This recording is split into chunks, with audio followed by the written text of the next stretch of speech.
From KevKV Local News, this is 100% Chance of Wine with Jason Valentine.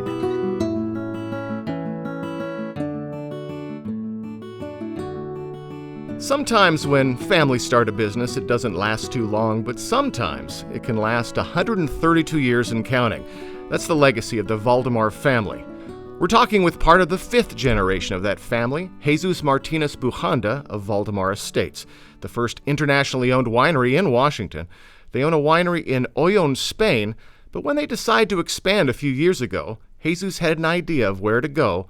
After going to the University of Washington, he became infatuated with the Northwest. And I remember back then back then it was not my wife, now it's my wife. I told her one day we're going to live here for sure. Really? Because I love it, yeah.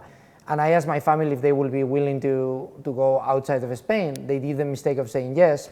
So the next thing they knew is a couple months later we're here in Walla Walla, checking everything out and meeting this wonderful community. And the true story, it was love at first sight. Did you bring vines over from Spain? Is it a similar climate, or did you start from Walla Walla? No, I always say that we didn't come to Walla Walla or Washington to be a Spanish winery here. We came here to build an amazing winery and try to be, an amazing representation of what Washington State and Walla Walla is. We came here with a very humble approach. We came here to learn about this amazing place. There is amazing wineries and winemakers that have been doing wine here for generations now. It would seem to me an advantage. You have some of your Spanish wines here, yeah, and you also have your Walla Walla. That's a lot of pairing, yes, with the food.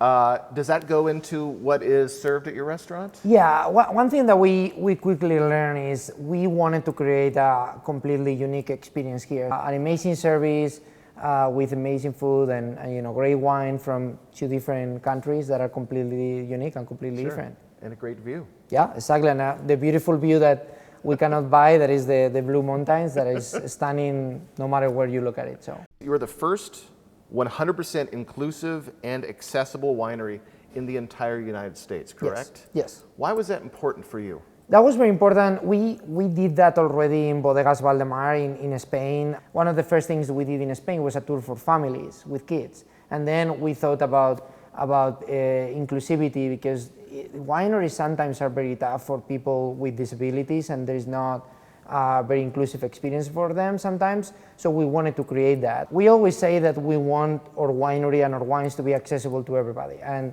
that's what we're trying to do here too. Right now, what are your main wines that you're producing here?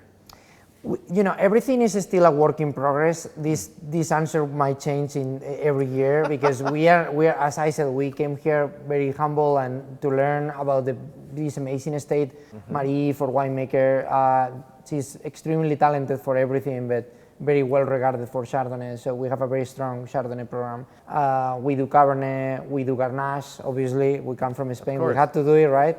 And things like Roussanne also. So we are still experiencing, we are still testing new things, and this answer will change every year. So every time you come here, you just don't know what you're going to see. Exactly right. We are bringing new products from Spain and launching new products from here, so every time can be a completely different experience.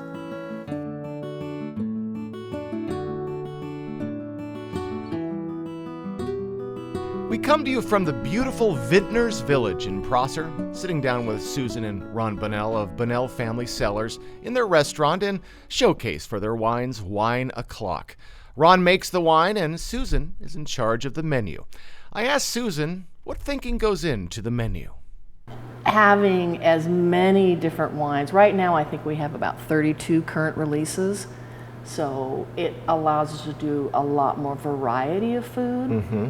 It also lets people try some combinations that they might not otherwise think of. Sure. Like some of the grilled fish we do, the Sangiovese is the best wine, mm-hmm. and it's red. And people think, heresy, red wine, fish. But it goes great, so getting people to try different things mm-hmm. is a good point of what the menu selection is for. And there are over 130 different library wines at their disposal. I asked Ron why he's created so many. It's very hard for me to refuse grapes that look exciting.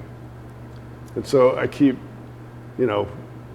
inviting new varieties in. Sure. And Most of them work out because there's just great grapes in Washington.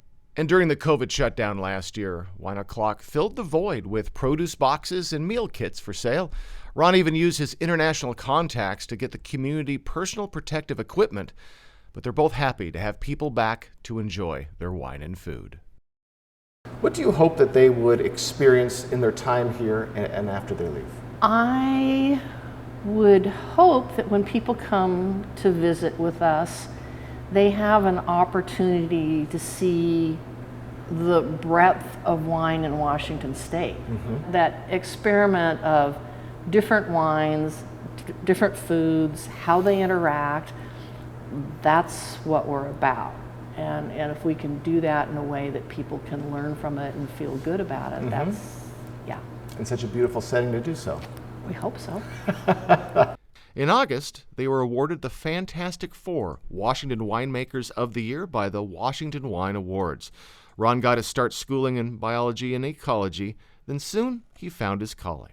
I went to UC Davis to study viticulture, and I wasn't there very long before I fell in love with winemaking. So I never really worked in viticulture, except, you know, it's a great background if you're a winemaker. Well, I was going to say, that background, has it helped you in picking which vineyard you go to make your wines? It literally helps in every decision about wine, because it's all about the grapes, right? And after many years, Ron still gets a charge out of winemaking. I'm like a kid in a candy store, really. That's why there are so many varieties in our stable, I guess, is I'm just interested in different grapes. Sure. Are you still as enthusiastic about it as you have been in the past? You know, I still get excited during harvest. I mean, it still gets my blood pumping. After many years, Susan and Ron still are continuing their passion, and it seems to have been that way all along. You know, for Susan and I, it's always been about wine and food. When we met, she was a captain in the restaurant at Chateau Souverain, and I was assistant winemaker. So we've always been wine and food, you know, for however many years that's been. Let's just leave it at more than 40. Yeah, it's been a long time. So it's been a good pairing between wine and food. Yeah. Mm-hmm. We hope so. I think that really is our legacy. Thanks to Susan and Ron for their time, and you can visit them in Prosser at Wine O'Clock. We head to a relatively new and making waves winery in Walla Walla, Devison Vintners. It's the partnership between a husband and wife team who bring in almost 4 decades of combined wine experience to their label. Not only are you partners in life, you're also partners in business.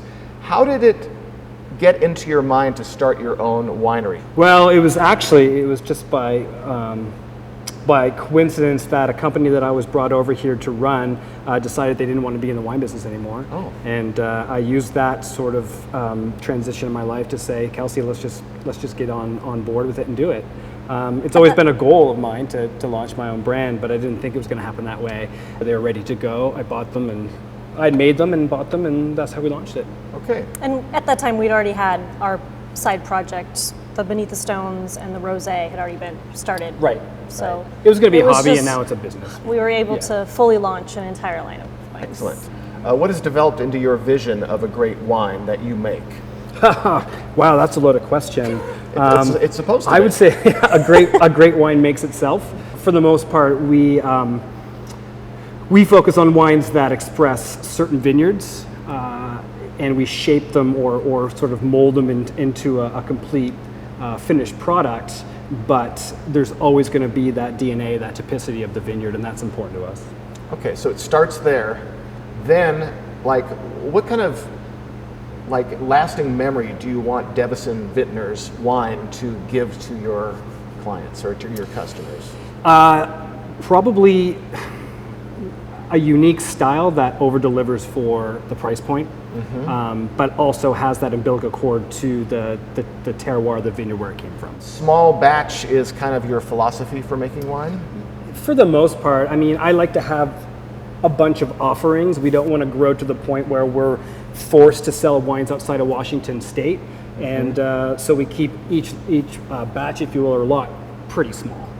And with that small batch philosophy, I asked them, do they have the same thinking with their customer tastings? Absolutely. I mean, it's Peter and myself, that's it. So we don't have any employees, and it's our time, and we really want to get to know our customers that come in and give them a full, what we call a cellar door experience. Sure. Because we set up just like this in the cellar.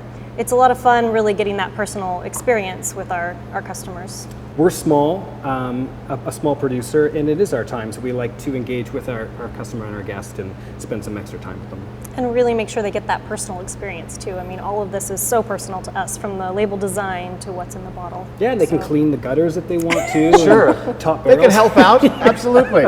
And finally, I asked them what Devison Vintners means to them. These wines are really genuine, and Devison is, us. It's not a brand. It's really who we are and our blood, sweat, and tears in the bottle. We touch everything. I mean, from grape reception, punch downs, cap management, moving the wines into barrels, topping the barrels, bottling. We're doing everything with the help of other people, but we're there for everything. Sure. So you guys have 2 kids and you have a bunch of other kids out here. Yeah. It's hard to choose which one's our favorite. Yeah. Yeah, it's been a wild ride, but we're here.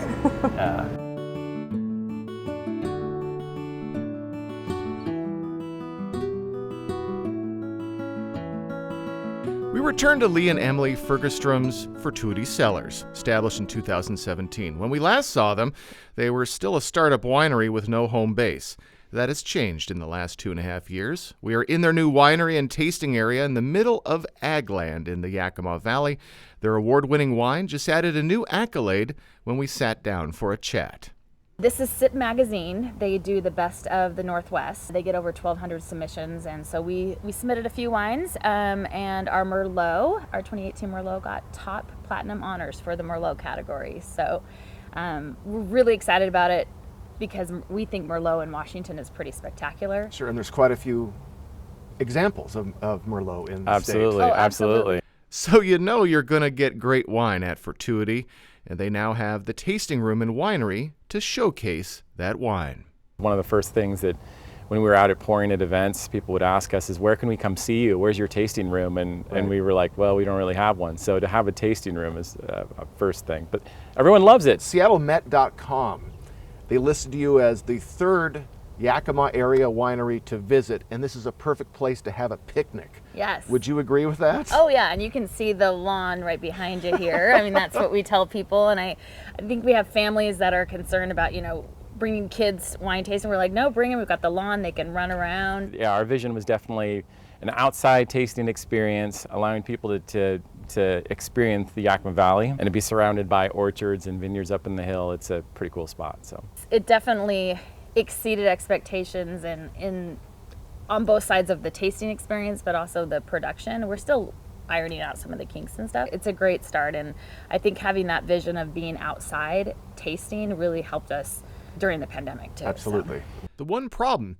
when it came to their grand opening, no one could visit since the pandemic shutdown had just begun.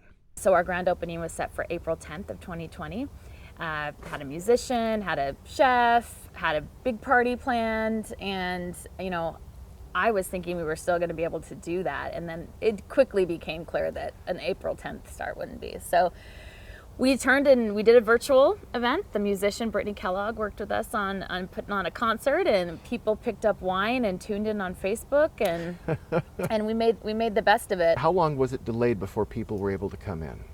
We were able to have people here for the first time in August of 2020. we were used to being open without a location. Oh, yeah. So we were already in that mindset and that scrappy startup kind of. Yeah, and you'd mentioned the community was amazing during that time. Tell me about that. Yeah, that was probably the most just heartwarming in a way to see local supporting local and supporting one another. And so for us, I think we already knew that we wanted to connect and bring people out to the Yakima Valley, but it just made us even more committed to that mission. I asked Emily and Lee if their name Fortuity has changed its definition after these challenging 4 years.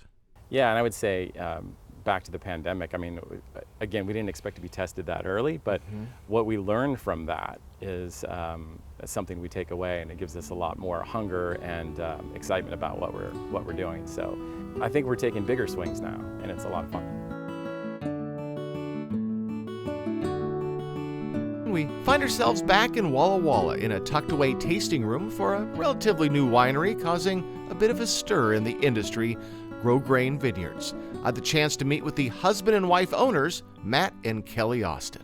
So 10 years ago, you both are living in Los Angeles. You're both successful professionals. What was the kernel of the idea to move on and maybe think of a different career? Yeah, it really started actually when we saw the movie Sideways. We had not really had a lot of experience with wine until that point, and living in Southern California, we enjoyed the movie and decided maybe we should plan a trip to the wine country.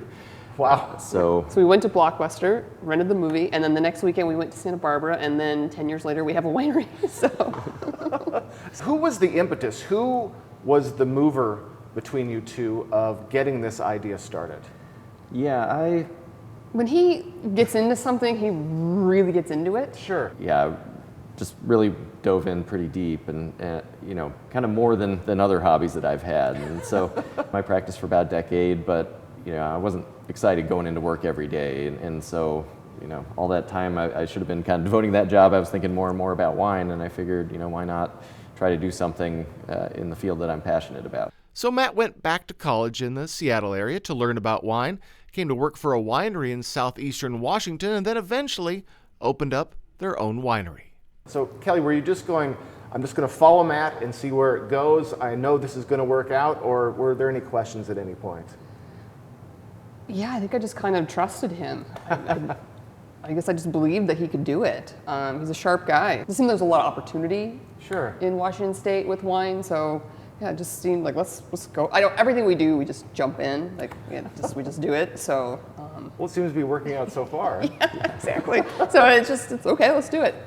And a good decision it was. Matt and Kelly Austin, well, they packed up their life in Los Angeles and came to the Walla Walla Valley to start their dreams of a winery. And I wondered what surprised them about the wine industry in Walla Walla. I love the camaraderie that people have here. I mean, being from fashion, it's devil wears Prada. I mean, it's, you know, it is very, very cutthroat. And I love how all the wineries, we really help each other out. Even when you need like an extra tank or, you know, you need some sort of equipment, it seems like people really want to share. While, you know, previously, I mean, this is mine. You can't see this, you know, and everyone's knocking each other off in that industry too. So I don't know. I like just the camaraderie throughout. And I would think that the culture is different from Southern California in much of the same way. So you found community here in Walla Walla. And then you're selling alcohol, so people can really, you know, you're useful to a lot of people, you know, so it's nice. So, So you said once, Matt, that you're championing underdog grapes. What do you mean by that? Yeah, one of the things that really got us excited about wine early on was just the depth of what's out there in wine. There's so many grape varieties, different styles. So that always got us excited trying new things. And so when we started this winery, we wanted to incorporate some of that spirit into what we were doing. Some people are noticing Seattle Met said in just a few short years, Grosgrain has expanded the idea of what Washington wine can be. So is maybe your plan behind championing those underground grapes, is that kind of coming to fruition, I guess? Yeah, I think so. I think there's been a really good response to what we're doing. I think people are excited to try different things. You know, in our own estate plantings, we planted several varieties that are new to the region. So I think we'll be sharing a lot of things with people over time, and hopefully some other people, you know, are excited by that and try to do some new things here as well. So, if you're looking to expand your ideas about Washington wine, head over to see Matt and Kelly at Grosgrain Vineyards.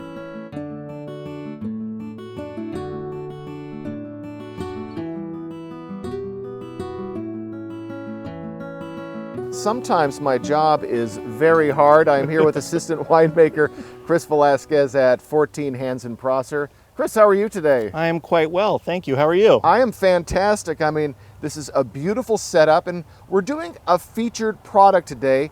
your Unicorn Rosé Bubbles. Yes. Now, it came out in cans. Was it last year it came out in cans? 2020. Okay, so 2 years ago it came out in cans, and now it's coming out in bottles.